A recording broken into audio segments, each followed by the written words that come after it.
Estende a mão para ela aqui. Vamos orar pela vida dela. Senhor, obrigado, Pai, pela vida da Elô, Senhor. Uma esposa maravilhosa, uma mãe incrível, uma pastora incrível, uma amiga incrível. Senhor, obrigado pela vida dela, Pai. Que o Senhor transborde sobre ela hoje muita unção. Senhor, transborde sobrenatural sobre a vida dela. Senhor, abençoa ela hoje, para que ela possa abençoar nossas vidas hoje. Em nome de Jesus, amém, amém, amém. Te abençoo, meu amor.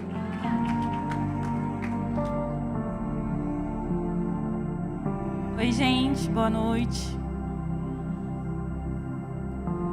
Gente, vocês não têm noção do quanto que eu já passei mal. Um pouco porque essa semana eu fiquei dengosa. Então, tava meio zoada essa semana. E aí, a gente ia receber o Mindu aqui. E eu tava tranquilona, né? E aí, na última hora, eles falaram assim, ai, vamos ter um negócio na igreja, não vamos poder. Aí o Anderson falou assim, a Elô fala. Tipo, ela fala. Pra quem não sabe, isso aqui é um desafio muito grande pra mim. Acho que sempre vai ser. Sempre fico com estômago revirado, sempre me dá dor de barriga. Mas eu entendi que é a forma como o Senhor constrói em mim as coisas, sabe? E é pra eu nunca esquecer que eu não faço nada sozinha. Que é Ele que tem que fluir através da gente, né? Pra gente nunca de verdade achar que a gente é alguma coisa. Nós não somos nada, assim como o irmão falou, Deus não precisa do nosso dinheiro, Deus não precisa de nós, mas Ele escolhe, né? Ele escolhe querer ter a gente perto. Que privilégio, o Senhor querer a nossa companhia, né? Não é nada disso que eu ia falar, mas é isso que eu estou falando. Amém? Para quem não sabe, a gente acompanha uma agenda global do Legacy. Tem uma sequência de coisas para ser falado, que é dito para a gente, se possível, seguir uma sequência. E eu creio que faz muito sentido, porque o começo do ano foi sobre o caminho, né? É o The Way. E essa segunda fase é o Refinados, que é o tema da nossa palavra hoje. Só para contextualizar, tá? O nosso texto base é Zacarias 13, 9. Se puder colocar aí. Zacarias 13, 9.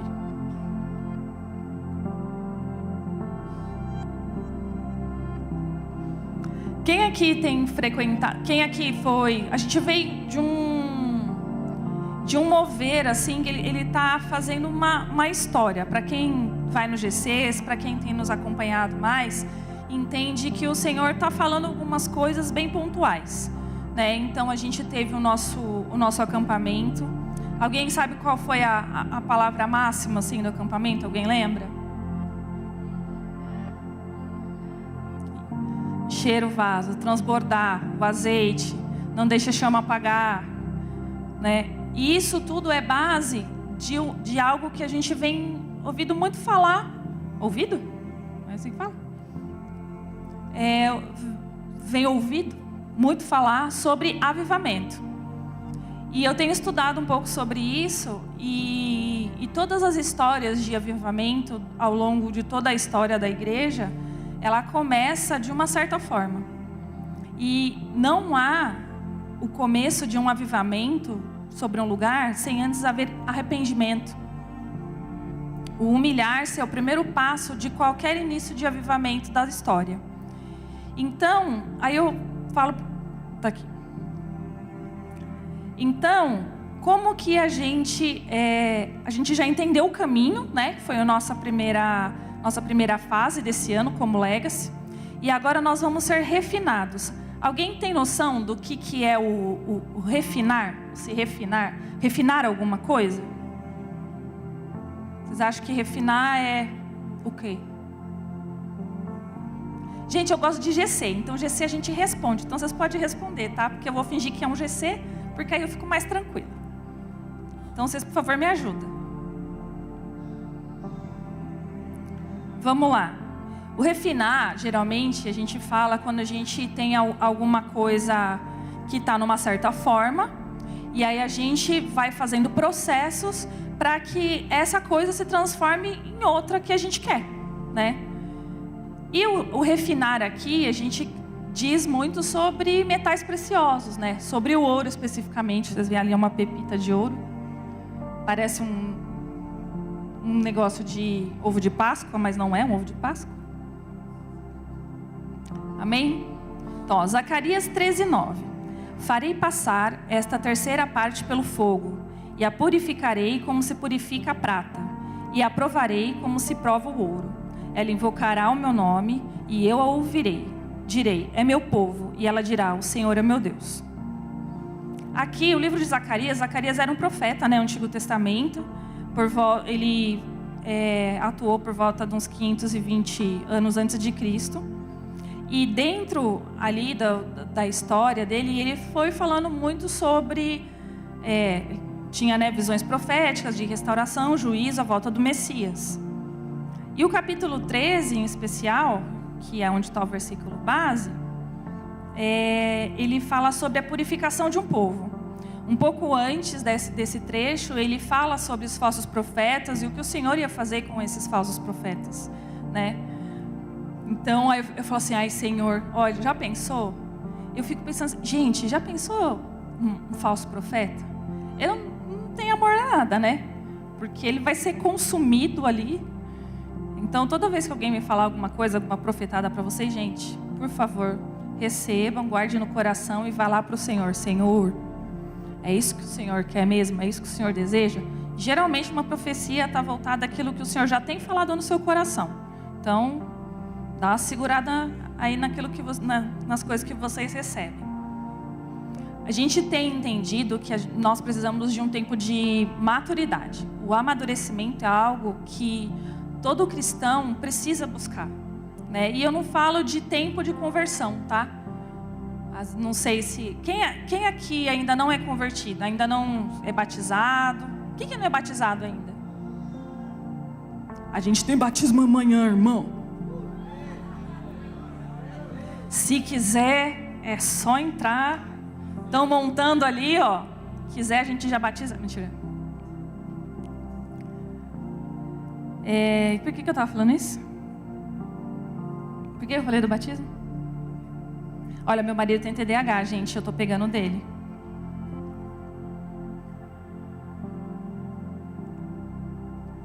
Mas eu não lembro o que eu ia falar.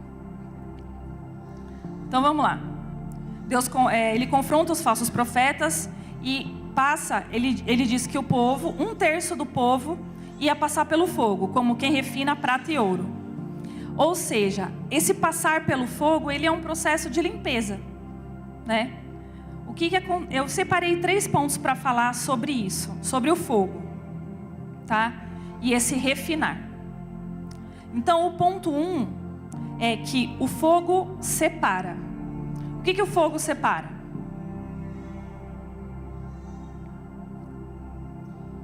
Ninguém quer falar nada, né? Queima. Se a gente pensar num processo de lapidar um metal precioso, né, a pepita de ouro. O ouro, em altas temperaturas, ele é purificado. Então, o que o fogo faz? Ele tira toda a sujeira. Ele vai tirando tudo aquilo que não é de fato um metal precioso que está ali. Se a gente olhar esses negócios de garimpo, quando você olha os garimpeiros, eles pegando as pepitas, você olha e fala, nossa, não é nada isso aqui. Mas ele tem o olhar de enxergar que não, aquilo ali vai se tornar algo. Em alta temperatura, todas as impurezas são lançadas fora e ele fica só com a melhor parte, só com a parte realmente preciosa. Isso funciona para outras coisas também, para diamantes, né? A gente vê o diamante sendo lapidado, também com altas temperaturas. E aí, quando a gente passa pelo fogo, toda a beleza daquilo que realmente estava dentro é revelada, né? Então o fogo, processo de purificação. Então primeiro o fogo separa. Deus não trabalha com quantidade, Ele trabalha com a verdade. Lá em Zacarias, 2/3 do povo seriam eliminados e 1/3 passaria pelo fogo. Então, gente, não é fácil. Não é fácil ser aprovado pelo Senhor. Eu não sei quanto que vocês estão se esforçando para serem aprovados pelo Senhor, mas eu digo uma coisa para vocês: vocês vão passar pelo fogo. Só que também tem uma coisa muito importante. Tem duas formas que a gente precisa, quando a gente está passando por alguma provação, nós estamos falando de provação, certo? De provação, de dificuldade, de momentos que coisas ruins estão acontecendo e a gente não está entendendo que guerra é essa, que batalha é essa, por que eu estou passando por isso? Há um processo do Senhor, sim, de você passar pelo fogo para ser purificado, né? E depois aprovado para aquilo que Ele quer que você faça. Mas tem um outro ponto muito importante que a gente precisa colocar na balança. Chama colheita. Então, tem duas coisas. Às vezes a gente está passando por certas dificuldades porque a gente está colhendo aquilo que plantou, certo? Então, assim, se você não dá o seu dízimo e aí o seu dinheiro não rende, é passando pela prova, ou você está colhendo o que você plantou, né? Ou seja, se você não cumpre um princípio que o Senhor diz na palavra, você vai receber de volta aquilo. O Senhor não mente, certo? Ele não volta atrás na palavra dele. Então, tudo aquilo que o Senhor promete, Ele cumpre. Então, toda vez que a gente está em desobediência, ou que a gente faz algo que não era para nós fazermos, toda vez que a gente planta mal, a gente colhe mal, né? Eu falei da outra vez, não sei se foi no GC, que o Senhor é justo, né?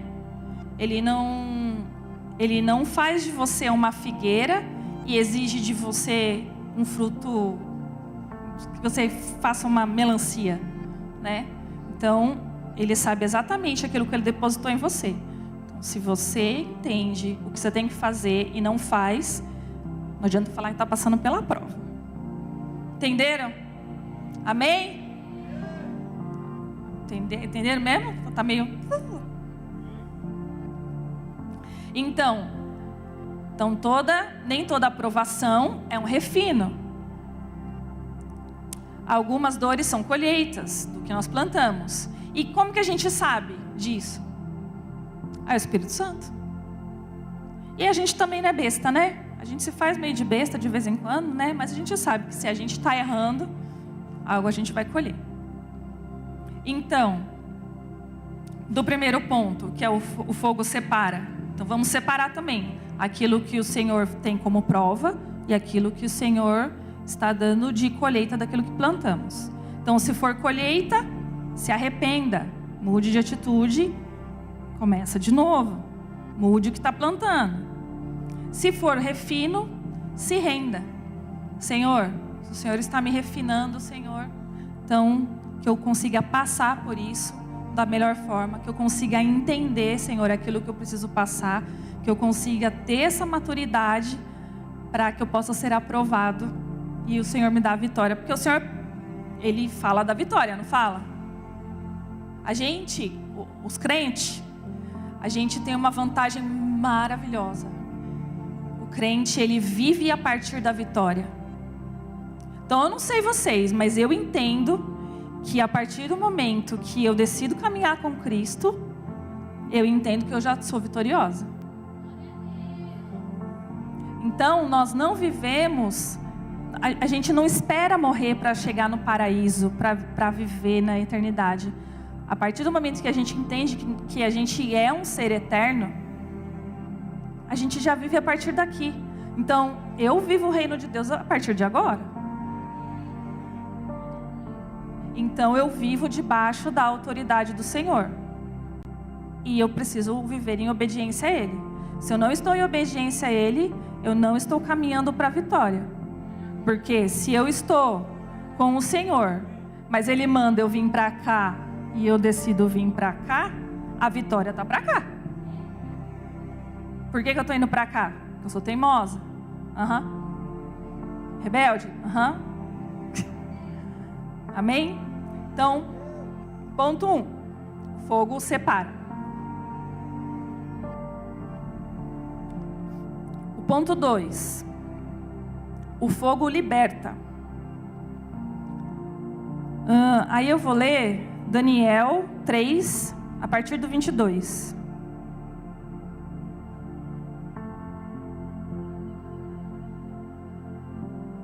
Amém. Então vamos lá. Quer que eu leia aqui? A ordem do rei era urgente e a fornalha estava tão quente que as chamas mataram os soldados que levaram Sadraque, Mesaque e Abidnego. E estes caíram amarrados dentro da fornalha em chamas. Contudo, logo depois, o rei Nabucodonosor, alarmado, se levantou e perguntou aos seus conselheiros: não foram 3 os homens amarrados que nós lançamos no fogo? E eles responderam: sim, ó rei. O rei, porém, exclamou: olhem, estou vendo 4 homens desamarrados e ilesos andando no meio do fogo, e o quarto se parece com um filho dos deuses. Amém.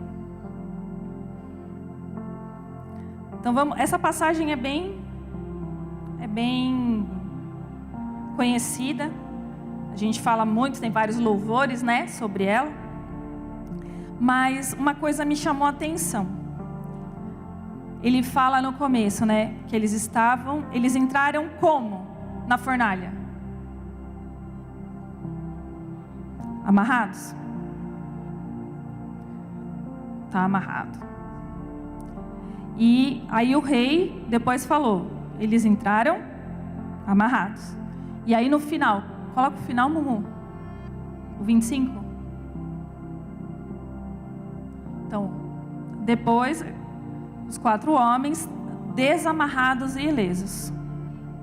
E aí mais pra frente ele fala que quando ele chamou os 3 para fora, as roupas não estavam chamuscadas, não estava nem sequer cheirando queimado. Gente, a gente faz um churrasco, sai defumado do churrasco, né? E eles estavam na fornalha quente. E eles não saíram, os cabelos não estavam queimados, as vestes não estavam queimadas. Eles saíram ilesos. Aí, até aí ok, né? Tô falando muito alto? Tá bom? Aí eu fiquei pensando, tá, mas eles saíram do mesmo jeito que eles entraram?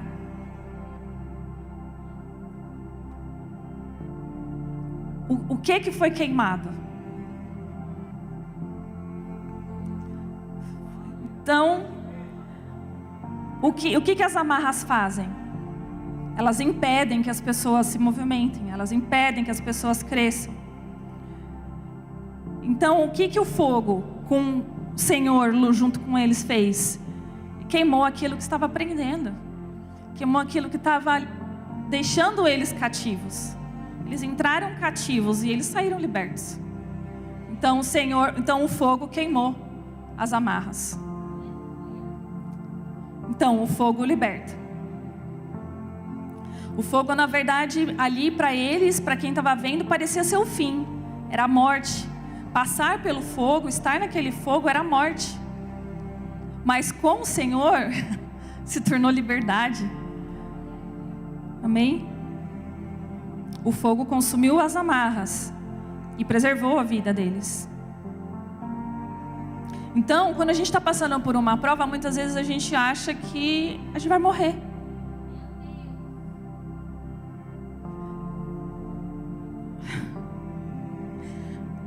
Um dos episódios, acho que tem muita gente aqui que eu não sei se me conhece, mas teve há um ano, 2 anos atrás, eu passei por um problema de saúde e eu achei que eu ia morrer. A Érica quase que foi junto comigo. Mas eu achei que eu ia morrer, de verdade. E era uma prova que eu não tinha certeza do que era, sabe? De verdade, assim, porque o desespero me bateu tanto, estava com um problema no coração. Estava com uma infecção no coração. E eu achei de verdade. Até acho que eu nem sei se eu falei. Vou falar agora. Mas eu cheguei a escrever um tchau, né? Porque de verdade. Só que assim, não é drama, tá? Mas de verdade. O Anderson é dramático, gente. Eu não sou dramática. Hã? Vocês não sabem que o Anderson é dramático. O Anderson é dramático. Aí eu aprendo com ele, né? A gente fica parecido. Mas eu achei de verdade que eu ia embora. E esse foi um processo muito difícil. Foi um processo que eu passei sozinha, porque estava todo mundo, né, desesperado, nervoso. O Anderson com doença, misericórdia, gente. Se vocês passarem mal, não chama o Anderson para ficar no hospital com vocês, porque ele briga com quem está passando mal. Porque ele briga que você está passando mal, entendeu? Ele é assim. Ele não faz enfim. E eu passei por esse processo sozinha, porque eu não queria alarmar eles, mas eu estava sentindo que eu estava indo. Então, esse meu processo de fogo me fez aprender muita coisa. Muita coisa. Eu ainda tomo um monte de remédio para o coração, mas eu entendi que fazia parte, né, depois do meu desespero, de até, né, fazer uma carta de despedida ali, mas de entender que era um processo, que eu estava sendo forjada para outra coisa, né, para algo. E estar aqui hoje e falar assim, sem ter vontade de vomitar, é parte disso. Nervosa estou, mas querendo vomitar não. Então, o fogo liberta. Uma prova de fogo liberta. E aí eu pergunto para vocês, essas provas de fogo, na verdade, elas são para forjar a nossa identidade, para melhorar o nosso relacionamento com o Senhor. Porque, a gente dificilmente, quando está tudo bem, a gente fica bem juntinho de Jesus, né? Geralmente, o tempo de deserto, o tempo de dificuldade é o que, de verdade, quando a gente entende que a gente não vai conseguir resolver com a força do nosso braço, aí a gente entende que, poxa, não, peraí, eu tenho um Deus que só Ele pode me salvar. Então, quando você passa por determinadas situações, você acaba sendo liberto daquilo que te amarra. E aí você perde o medo. Nesse episódio, eu perdi o medo de morrer. Eu passei por um processo tão assim, que eu já estava na minha cabeça, na minha lista, no meu checklist, eu já tinha feito o que era principal, que para mim era encaminhar minha família no caminho do Senhor. E aí eu vejo, né, os meus filhos servindo, meu marido servindo, a gente, uma família que se entrega de verdade para o ministério. Cara, minha casa sempre cheia, dos jovens, cada testemunho, cada vitória de vocês, que vocês contam pra gente. Cara, pude fazer parte disso. Cara, eu fiz o que eu precisava ter feito. Então, eu perdi o medo de morrer. Tô falando, eu não vou morrer agora não, tá, gente? Então, eu tô bem. Mas eu perdi o medo. Então, eu passei por essa dificuldade para entender que, cara, Deus, é tudo pelo Senhor. Se o Senhor quiser me deixar, me deixa. Se o Senhor quiser me levar, o Senhor me leva. É difícil, gente, não é fácil não. Não sei se alguém já passou por situações assim de vou morrer. Vocês vão entender o que eu estou falando. Amém? Então esse foi o ponto 2. Ai, 15 minutos. Peraí. Então vamos lá. O fogo cela. Tá? O ponto 3. Zacarias 13:9. Direi, é meu povo. E ela dirá, o Senhor é o meu Deus. Agora, esse é um versículo que eu amo demais. É 1 Pedro 2:9. Esse versículo eu tenho um carinho muito grande por ele. Desde o começo da minha conversão, falou muito comigo, fala sempre muito comigo sobre identidade, eu acho que a maior dificuldade do cristão é entender de fato quem ele é, né? Porque a gente parte de um mundo caído e aí entende que a gente tem que reconstruir uma relação com o Senhor. Então, isso sempre falou muito comigo, porque fala sobre o que o Senhor diz que nós somos. É a identidade que Ele busca em nós, a identidade que Ele criou para nós. E não aquilo que a gente acha que a gente é mediante as nossas frustrações, né, as nossas dores. Então aqui ele fala: vocês, porém, são geração eleita, reino de sacerdotes, nação santa, povo que pertence a Deus, para anunciar as grandezas daquele que os chamou das trevas para a sua maravilhosa luz. Amém? Vamos falar amém, gente, porque lê, vai. Vocês têm noção do amor que esse versículo carrega? Eu não sei se vocês entendem. Às vezes eu paro num versículo e fico nele. E cada pedaço disso aqui, para quem acha que é rejeitado, para quem acha que é insuficiente, para quem acha que não merece nada, lê e relê quantas vezes vocês precisarem, até vocês entenderem que isso aqui é o que Deus preparou para vocês. Não é aquilo que a sua mente, não é aquilo que as pessoas dizem sobre você, é isso aqui que o Senhor tem para nós. Nação santa, povo que pertence a Deus. Então, você não é de um namorado, você não é de uma roda de amizades, você não é de pessoas que concordam com tudo aquilo que você fala, você é do Senhor. Amém? O fogo sela.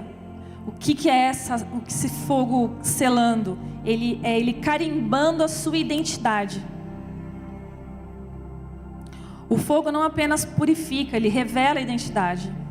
Depois do processo, Deus sela o coração do povo com uma aliança. E ele fala: você é meu e tu és o meu Deus. Então isso não é sobre uma religião, é sobre você entender que você é pertencente a algo. Então o fogo sela. Amém? Esses 3 pontos. Acho que vai dar tempo, gente. E aí eu quero falar especificamente agora sobre o ouro.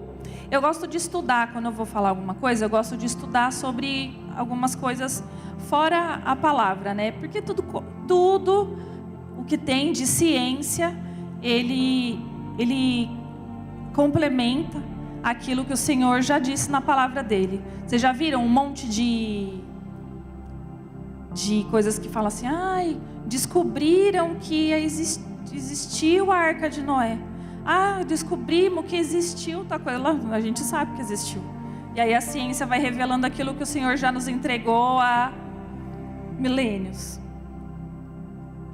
E aí eu fui procurar sobre algumas coisas sobre o ouro, as características do ouro, né?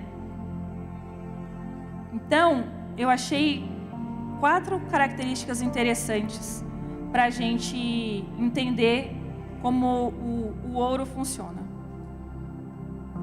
Então, primeiro, o ouro puro é maleável. O ouro é o metal mais maleável que existe. Ele pode ser esticado, amassado, dobrado, sem quebrar. Por causa das estruturas dos seus átomos, ele permite que eles se desloquem com facilidade. Chama cúbica de face centrada. Vocês têm alguém que mexe com isso? Se eu estiver falando alguma besteira, me corrijam. Então, o crente quebrantado não quebra, né?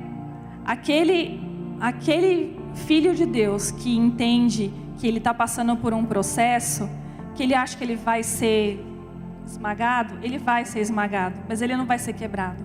Porque o Senhor, aquele que está passando pelo fogo, ele está sendo lapidado, está sendo tirado as impurezas, e ele está ficando molinho. Olha isso. que a gente lembra de quando fala de algo duro que fica molinho? Aquilo que o Senhor busca de nós? A mente. Ai, gente, me ajuda. Coração. Em Salmo 51:17, e fala: os sacrifícios para Deus são o espírito quebrantado, a um coração quebrantado e contrito não desprezarás, ó Deus. Então, seja maleável, assim como o ouro, que quando ele passa pelo fogo, ele não endurece, ele se torna maleável. Eu tinha escrito em algum outro lugar aqui, mas assim, 30 gramas de ouro, ele fala que se você consegue esticar ele sem ele quebrar, 80 quilômetros. Então, o ouro é muito maleável. Aí eu fico pensando, quando o Senhor fala assim, quantas vezes você tem que perdoar? Né? Dá outra face. Né? Caminha uma légua a mais. É isso que o Senhor está falando. Seja maleável como o ouro que está passando pela prova, que está passando pelo fogo. Fique maleável, porque aí eu moldo você da forma que eu preciso. Amém? O ponto 2. O ouro não oxida, nem forma crostas. O ouro não reage com oxigênio, nem água. Ou seja, ele não enferruja. Ele não cria casca. Ele se mantém puro. Como você sabe que você dá um negócio para a pessoa se ela é de ouro ou não? Vai tomar banho, as mulheres que acham que ganham as coisas de ouro do homem. Vai tomar banho para ver se não fica preto. Aí vocês vão ver. Gente, deixa lá na aguinha, vamos ver se não sai verde o dedo assim, ó. Então, o cristão refinado, ele não vive, o que quer dizer isso, né? O cristão refinado não vive de aparência. Ele não precisa de uma capa religiosa, ele sabe quem ele é. Ele sabe que ele é precioso do jeito que o Senhor está fazendo ele. Ele não precisa ser um superstar, ele não precisa estar na roda dos mais moderninhos, ele não precisa se fazer de alguém que ele não é para poder agradar os outros. Ele sabe exatamente quem ele é. E ele não precisa da aprovação das pessoas, mas ele se preocupa sim com a aprovação do Senhor. Então, o cristão refinado não vive de aparência. Ele é quem ele é. Ele não deixa que nada que aconteça com ele, as coisas que acontecem em volta, as tempestades que vêm, não fazem com que ele crie crostas, não fazem com que ele mude a essência do que ele é. Ele é o que ele é, e ponto. Terceira característica do ouro. O ouro suporta... eu falei na sequência errada. O ouro suporta a deformação sem perder a integridade. O ouro pode ser comprimido, dobrado, torcido e ainda assim manter a sua estrutura. Ele é resiliente por natureza. Por exemplo, uma única onça de ouro, que são 31 gramas, pode ser esticada em um fio de mais de 80 quilômetros de comprimento sem quebrar. Além disso, o ouro pode ser martelado em folhas extremamente finas, conhecidas como folhas de ouro, com espessura de apenas alguns micrômetros. Então o ouro, ele é esticado, ele é martelado, ele é amassado, mas ele não perde o valor dele. Ele mantém a integridade, ele não se despedaça.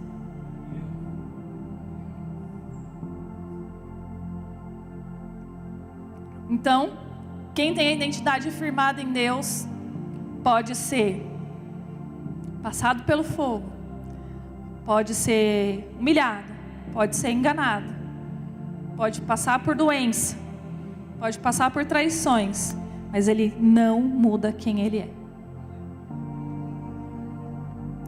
2 Coríntios 4, 8 e 9.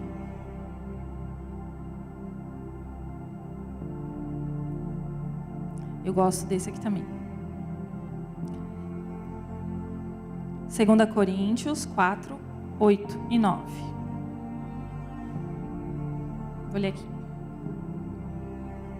Em tudo somos atribulados, mas não angustiados, perplexos, mas não desanimados, perseguidos, mas não desamparados, abatidos, mas não destruídos. Amém? Então, às vezes parece que a gente está dentro do liquidificador, mas o Senhor faz a mágica dele, né, minha gente? Amém? A última, 5 minutos. A última característica do ouro, tá? O ouro, olha, isso aqui é muito legal. O ouro é temperado para sustentar peso. O ouro, quando usado em ligas metálicas, é temperado no fogo para suportar grandes cargas, como nas estruturas de pontes. Então, vocês sabem que no meio da liga de metal, ali da ponte, eles colocam uma porcentagem de ouro para que a ponte fique maleável e resistente. Agora, qual é o peso que uma ponte carrega? A ponte foi feita para carregar pouca coisa? A ponte foi feita para carregar grandes cargas. Então, assim, o Senhor também nos capacita para carregar coisas que muitas vezes a gente acha que a gente não é capaz. Só que você viu que aqui é uma mistura? Então, o que quer dizer? Sozinhos não. Com o Senhor, sim. Sozinhos não suportamos. Com o Senhor, formamos algo muito forte. Assim como a gente fala quando a importância de uma família e de um casal, quando ele está em concordância, quando ele está junto, que é a arma mais poderosa que o Senhor tem contra o inimigo. É um casal forte junto. Por isso que é tão... nós somos tão atacados, os casamentos são tão atacados. E por isso que é tão importante vocês escolherem bem aquela pessoa que vai ficar do seu lado. Aquela pessoa que vai casar com você, que vai dividir todos os fardos com você. E que vai também dividir todas as vitórias com você. Porque quando duas pessoas debaixo do mesmo propósito se juntam e entendem que juntos elas são mais fortes, nada para. Nada para. Amém?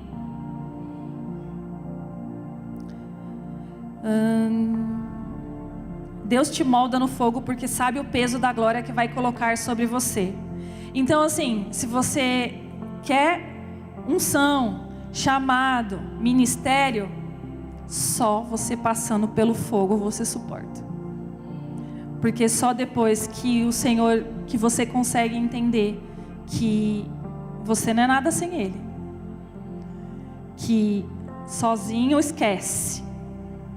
Que vão passar provações. Mas que o Senhor vai estar com você, Ele vai te guardar.